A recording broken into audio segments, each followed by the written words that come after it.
झारखंड की जमशेदपुर में नेता शहीद निर्मल महतो के शहादत दिवस 8 अगस्त 2024 के अवसर पर शहीद निर्मल महतो की प्रतिमा पर झारखंड सरकार के मुख्यमंत्री हेमंत सोरेन ने माल्यार्पण कर उन्हें श्रद्धांजलि अर्पित किया। उसके बाद मुख्यमंत्री शहीद निर्मल महतो की समाधि स्थल पर पुष्प अर्पित कर उन्हें श्रद्धांजलि अर्पित कर उन्हें नमन किया। इस मौके पर कहा कि झारखंड राज्य के गठन में शहीद निर्मल महतो के योगदान को कभी भुलाया नहीं जा सकता है। स्वर्गीय निर्मल महतो झारखंड वासियों के अमूल्य प्रेरणादायक झारखंड के सच्चे सपूत थे। लाखों की संख्या में आज उन्हें अपनी श्रद्धा सुमन अर्पित कर रहे हैं। उनकी कुर्बानी भुलाया नहीं जा सकता।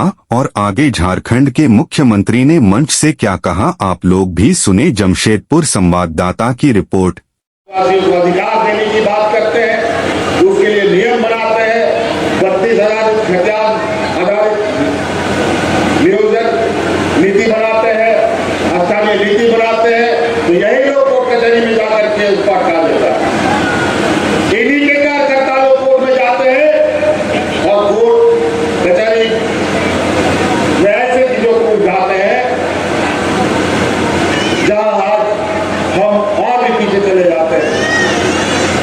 अलग अलग राज्यों में अपने लोगों को स्थानीय परिभाषित करने के नियम संवैधानिक होते हैं, लेकिन जब हम बनाते हैं तो असंवैधानिक हो जाता है।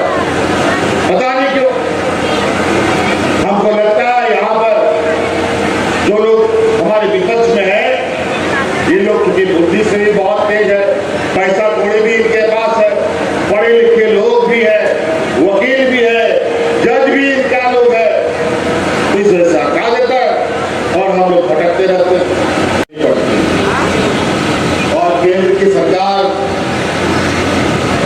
ने देश में न्यू पेंशन स्कीम लागू करके कर्मचारी बूढ़े बुजुर्गों की ये लाठी भी छीन ली। हम लोगों ने 2019 के सरकार बनते ही सबसे पहले उन बुजुर्गों की वो लाठी वापस करने का काम। कुछ छूटे थे वो भी आज हम लोगों ने पूरे कर दिए।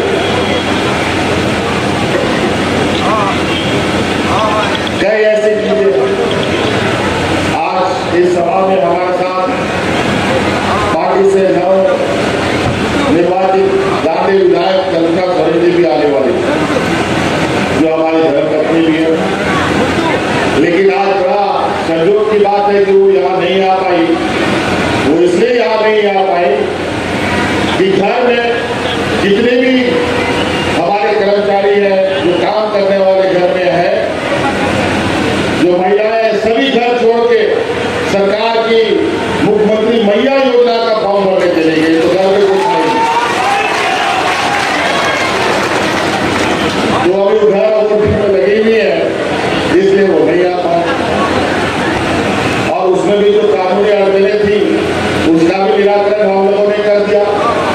आज चाहे जंगल का कोई भी सुदूरवर्ती क्षेत्र में जिस तरीके से 2-3 दिन वहां बहुत स्थिति थी, दूर दूर से लोग महिलाएं आती थी, फॉर्म जमा नहीं होता था।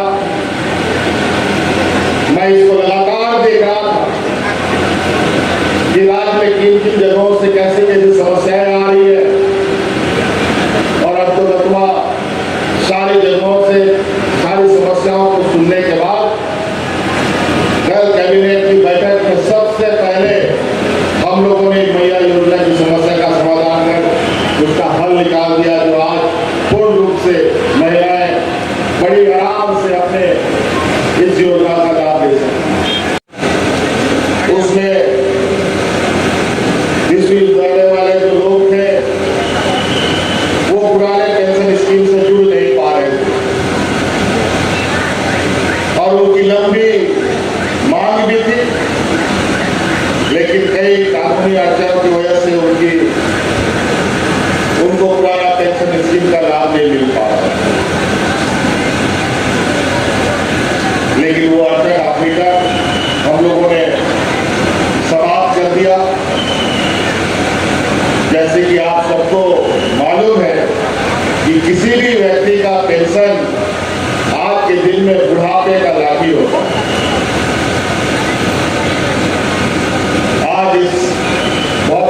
के युग में तो ये वक्त बहुत लंबा पड़ जाएगा, बहुत छोटा पड़ जाएगा।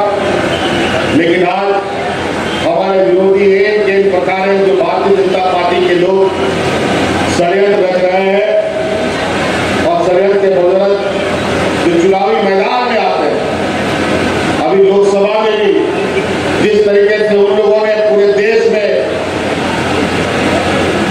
एक ऐसा वातावरण बनाया, एक सांप्रदायिक ऐसे दुष्प्रचार शुरू कर दी कि आज देश की जनता ने उसको सत्ता चलाने लायक भी नहीं समझा। आखिरकार वो बैसाखी के सहारे वो सरकार चला रही है। इस लोकतंत्र में सभी जाति धर्म सभी वर्गों का सम्मान, सभी वर्गों का सम्मान कर, सभी धर्मों का सम्मान कर और अमीर गरीब किसान मजदूर आदिवासी दलित पिछड़ा अल्पसंख्यक सभी लोगों के लिए एक समान सोच के साथ ये देश करता है। तो जबरदस्ती मुझे जेल में डालने का काम किया, लेकिन न्याय के दरवाजे में न्याय के घर में अंधेरा नहीं होता, ये हम मान के चलते हैं।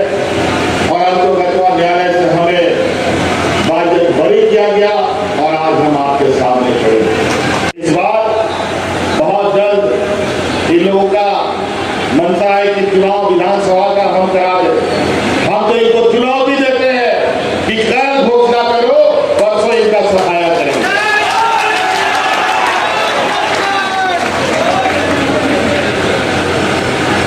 इन लोगों ने अलग अलग तरीके से बड़े, इनकी जो जमात है वैसे भी जमात बहुत बड़ी है।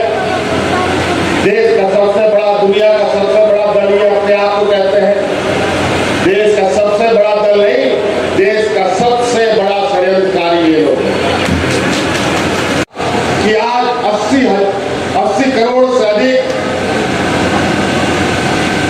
लोगों को भूखे पेट सोना पड़ता है। रोजगार की स्थिति क्या है ये किसी से छुपी नहीं है। आज देश की जितनी सबसे अधिक रोजगार देने वाली संस्थाएं हैं, इन सब संस्थाओं को इन लोगों ने बेच दिया और ये रोजगार देने की पूरी जिम्मेवारी अब राज्य सरकार के ऊपर आके माथे पर आके गिर पड़ा। एक प्रकार हम लोग चाहे वो सरकारी हो चाहे गैर सरकारी संस्था हो, सभी जगहों पर हम अपने नौजवानों को रोजगार देने में लगे।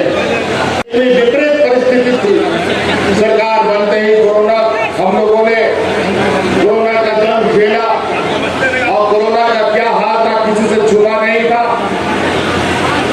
और जब 2 साल 2.5 साल के बाद जीवन सामान्य की ओर जाने लगा, जब सरकार अब अपने कार्यों को गति दे रहा था, तब इन लोगों ने सरकार गिराने का षड्यंत्र रचना शुरू किया।